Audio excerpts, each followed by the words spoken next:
Welcome to another episode of the Instant Celebrity Maker. Today's guest hails from Atlanta. Now, his name is James Judge IV, but he's a humble man, and I learned this beforehand. He has a PhD, so I could rightfully address him as Dr. James Judge IV, but he didn't get hung up on that.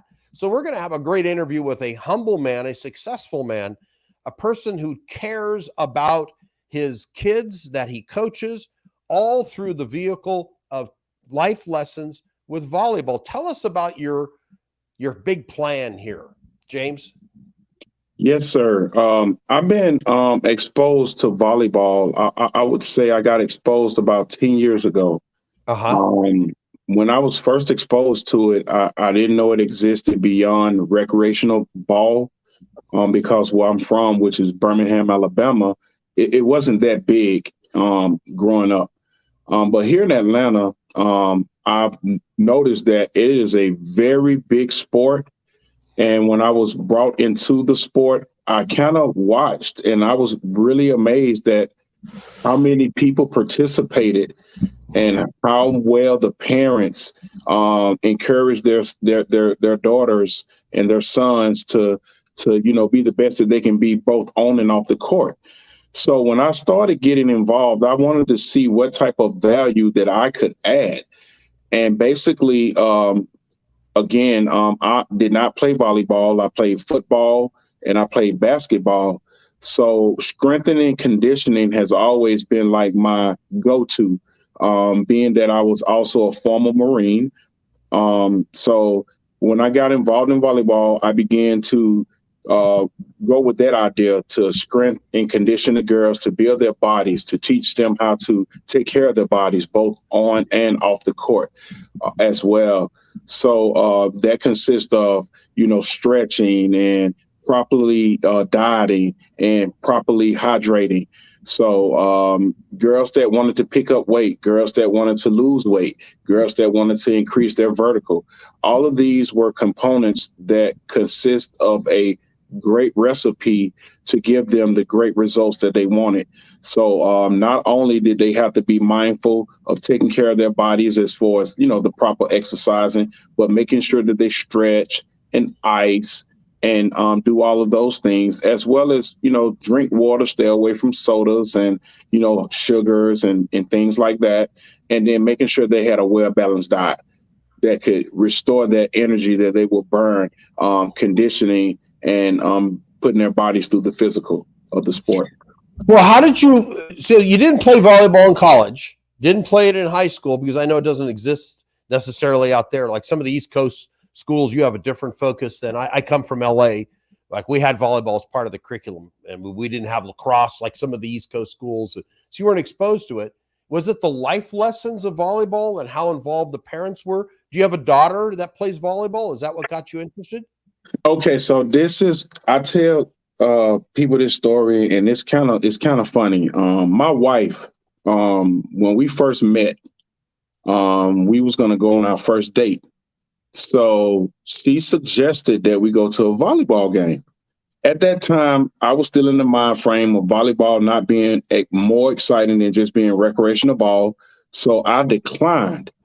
But I made her a counter offer and I said, well, you know what? If you would attend a basketball game with me, then I would check out that volleyball game. So my wife, with no avail, she said, okay, fine. She went to the basketball game, had a great time. And then a week later, Georgia Tech was playing Clemson. I'll never forget because it was the first volleyball game that I ever attended in my life outside of rec ball, high school, that nature. Sure. Once I went into the volleyball gym, I was electrified.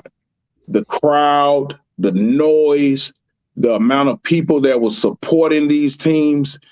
And as I started watching, I said, man, this is so exciting. Like I never really took my eyes off the court. I sent my son to the concessions to get me something because I didn't want to miss a minute. And at that moment, I realized that maybe during my growing up, I missed out on something. And I was very grateful and appreciative that I had that opportunity. So my wife, she coaches as she has played volleyball her entire life from middle school to high school to armed forces to college. So she was coaching high school. At that time, we were dating, and I was kind of judging the sport based off high school. And I saw that, high school is just a small level of the sport. But once you get into the big dynamics like AAUs, in which that's where the college coaches come to recruit the next class of girls for their university, I was amazed. I was stunned. And I mean, I have not been away from it since. Now, this is going on my 9th year of involvement. For 8 years, I've assisted my wife as a coach on all the teams that she's coached and learned from her. And now this will be my first year as a head coach. And we're off to a great start. My fall league, I had a group of girls that had never picked up a volleyball, just like how I started, never had touched the ball. We trained, we worked out for 9 consecutive weeks. And at the end, these girls played a tournament and they won first place gold medal in there. And I was so proud of them that I was able to take what I had learned and give it to them and see those results. Applause, my friend. That's great. If they won that in your first rodeo, so to speak. Yes, How would sir. your friends describe you? They would describe me as I'm a sponge, flexible as a wet noodle. I'm always trying to add value no matter where I'm at, no matter what I'm involved in. I just like being a part of just the final result, adding value and becoming a part of that final result. Okay. And what is your greatest accomplishment? This can be personal or private. Or business, I should say. I would say my greatest accomplishment was unlocking the secret. Unlocking the secret. Yes, sir. Okay. Are you going to unlock that secret for us? When you say unlock, what secret is that? Okay. So I would say that I came, by the way, I read this book. Okay. The Secret. The Magic, right? Oh, The Magic. Okay. Yes. But it's also Out of the Secret. I'm very familiar with the book and the library. I came exposed to this book about 7 years ago. And I tell you what, the way that I'm living my life now versus how I was living my life before, it's a big difference, a big 180 difference. And I feel like that book and the knowledge that I received during that time was a great accomplishment because it brought forth changes in not just in my life, but in the life of my families, my friends, and others whom I began to share this experience with. Now, that's the Magic book or The Secret or both?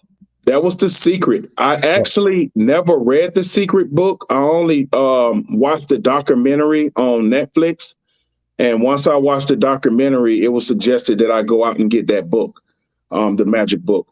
So the Magic book changed you, the Magic book. Yes, sir, because it's not like your typical book.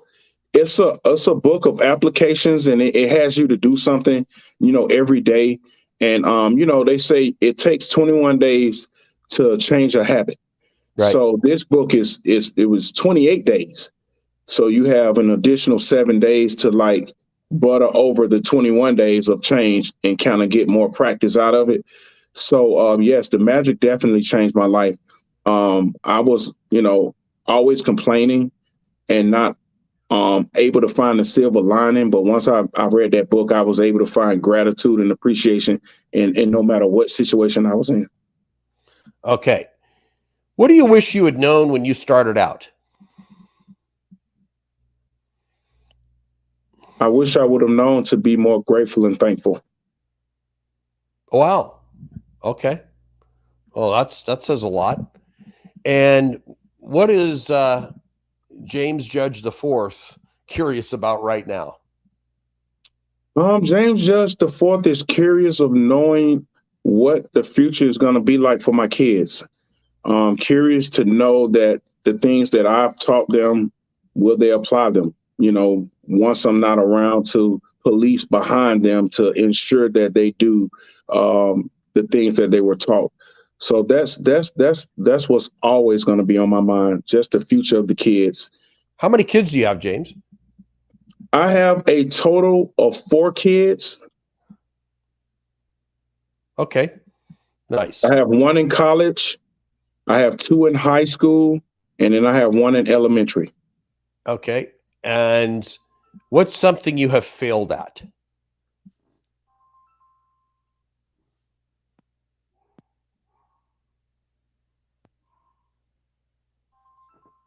James, do you hear that? What's something you have failed at? Sir, can you repeat that? What's something you have failed at? That's a tough question because I'm a human, and I would say that I pretty much failed at everything starting out. I'm not too proud to admit that that I pretty much failed at everything. And I never gave up. I never gave up. Well, that's a great answer. You know, I've had many failures also. I'm a human, just like you, no different. And what I've learned is if you learn from the mistake or the failure, then it's a learning experience. It's not a failure. Yes. Okay. And here's my favorite question, James. If you could have coffee with any historical figure, and who would you choose? Can you hear me? I can hear you, but your phone is going on. Yeah, Okay. There's some ringing on your phone. All right, so let me repeat the question. If you could have coffee with any historical figure, who would you choose?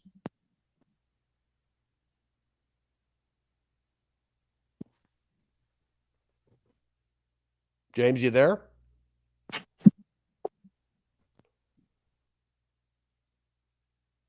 Hello?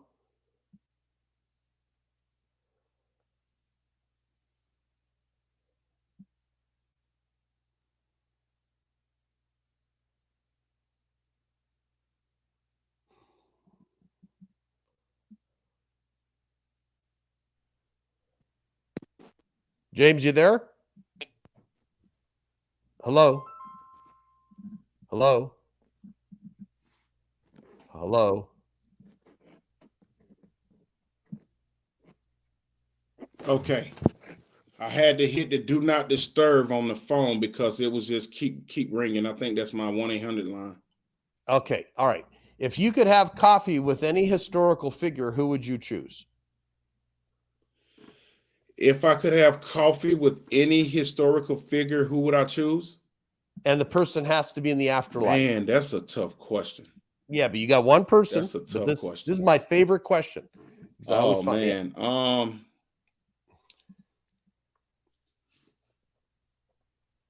I would say 44.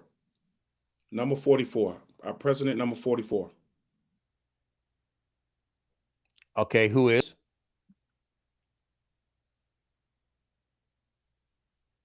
President 44?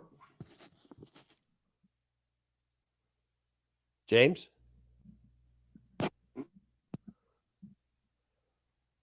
Who's President 44? Yeah, President 44.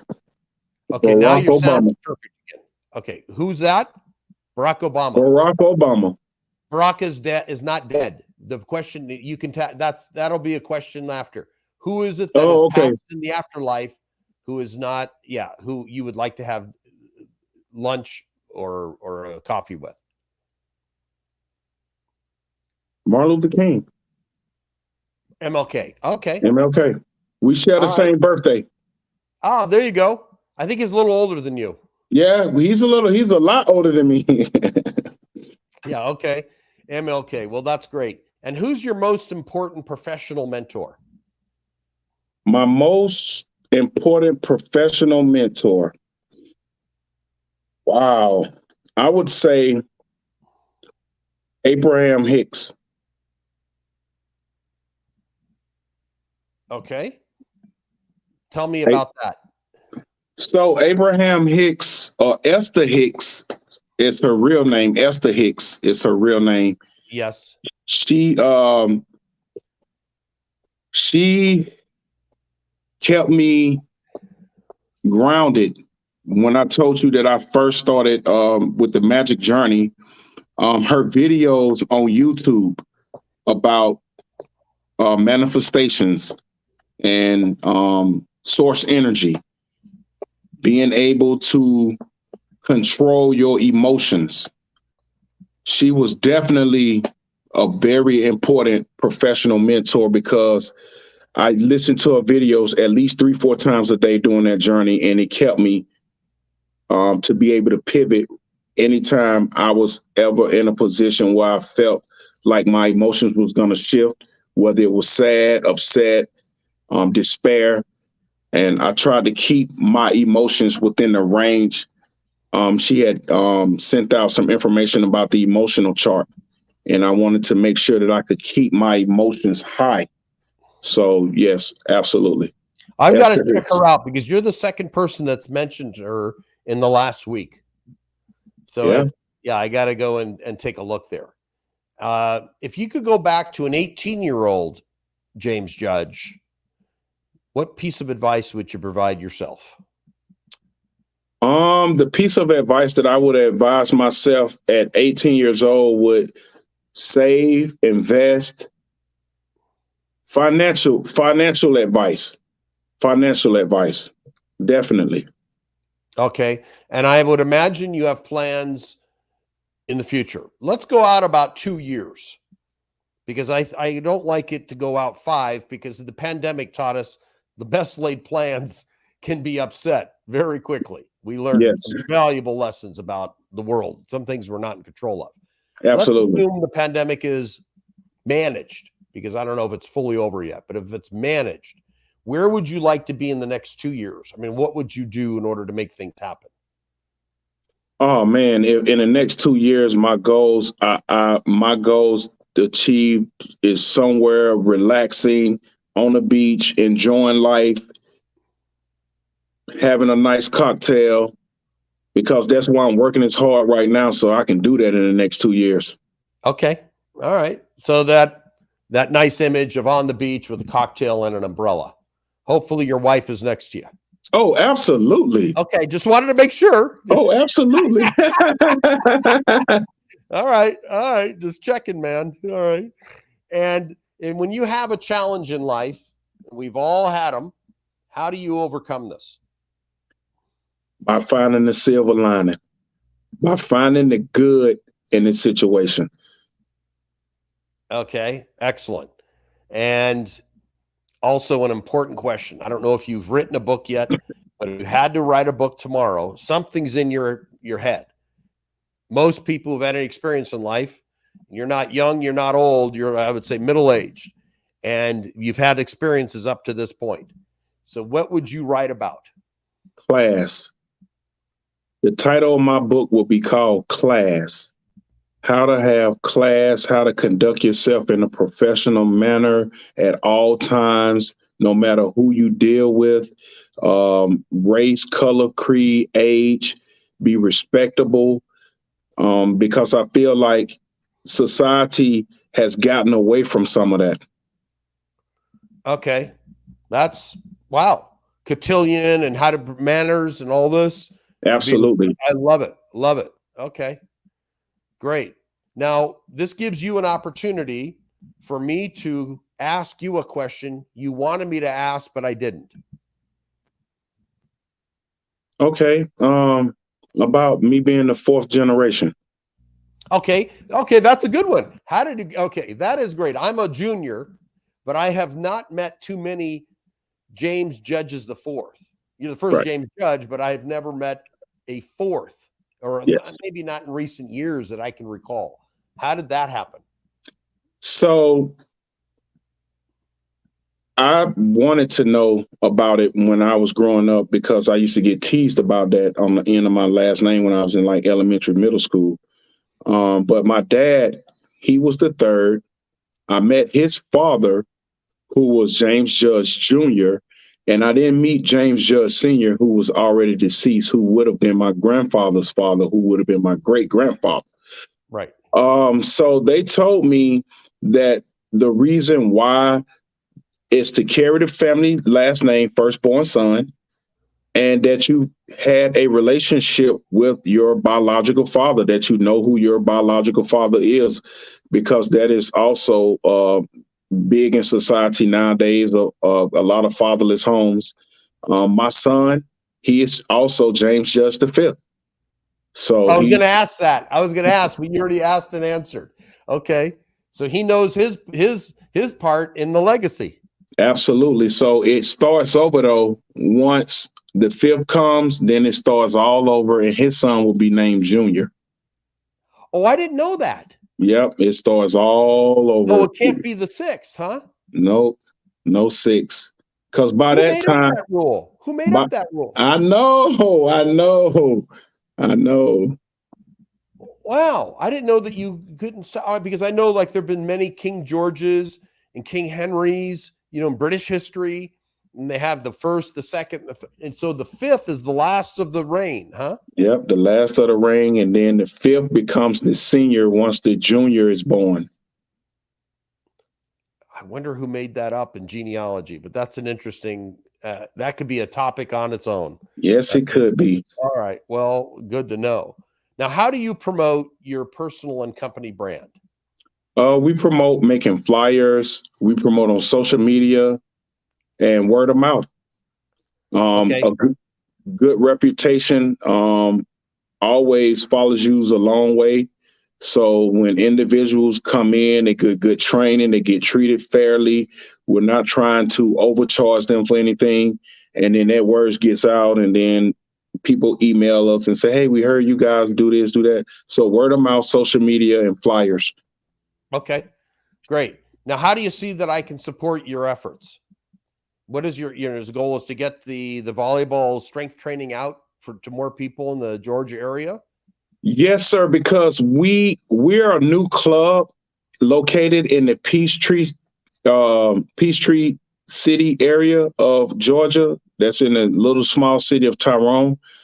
And we just started, I want to say over the summertime, we just conducted our junior youth 14 and below age group trials. We managed to get 3 teams in each age group, which was phenomenal. We only budgeted to have like maybe 2 each age group, but we got 3. So that's a bonus. And we had kids left over, and we're still receiving emails from kids that want to try out, that want to try to make 8 teams. So we may end up making more teams just to be able to provide that for that child. So yeah, that's exactly what we want to do. We want to spread the word because we have a lot of girls that try to look for sponsors to help them pay for their club fees. Definitely, we need help with that, fundraisers, things like that, to kind of help these kids, those that, run into financial binds. I mean, COVID has everybody working limited hours. We've taken our prices down. But, at the end of the day, we it's a business. We have to make sure we can keep the lights on, and making sure we can keep the equipment, and make sure we can keep everything in place as far as the protecting the girls when they come in. PPE equipment, we big on that, hand sanitizing and masks and things like that. So that's basically what we want. We want, we're looking for food truck vendors. We're looking for people that want to come up to where our gym is located and set up their food trucks. So I just want to be connected with other entrepreneurs that are share some of the same visions as myself, and see how we can help each other. Okay, great. And how has your experience been on the show? Other than our technical challenges, we had a couple of things, but I think it's all been good. Yeah, I think it's been great. I love your background. When I first came on, I was like, oh my God, man, it's actually a real show. Well, it's a real show, but that right. was the image behind me. I use a green screen in full transparency. This is what is called the money shot, because my business for many years is training professional speakers. And this is a shot of me with a crowd of 6,000 in Tokyo when I was the keynote there. Oh, it's something wow. yeah, the keynotes. Oh, so you've been to Japan too, huh? I've been into 61 countries. Oh, wow. Yeah, Oh, I've traveled the wow. world, Oh, literally wow. traveled the world. Been Oh, around. I've wow. circumnavigated 3 times, Oh, and wow. I've had. Well, this is about you, but I've lived, my friend. Yeah, I've lived, so no regrets. I know that's And right. what would you say is your final word for the listeners today? My final word for the listeners today is going to be gratitude. Gratitude, appreciation. You can't have enough of it. The more the more you let that become who you are, the more you will begin to receive financially, health wise, just in all aspects of your life. You have to give to get. Got it. You got to give to get. All right. Well, that's been great. Thank you for your time today. You've been a great guest. I've walked away with a few gems. I'm going to buy this magic, the magic book. I've certainly heard about Esther Hicks. I don't know the woman, but I'll have to look her up because I've heard about her now twice in a week. So that's my signal that I need to go and look her up. And you've been great. And I wish you all continued success with your business, helping young girls, shaping their futures, helping with their mindset so they can be successful. Thank you, James. Thank you, sir.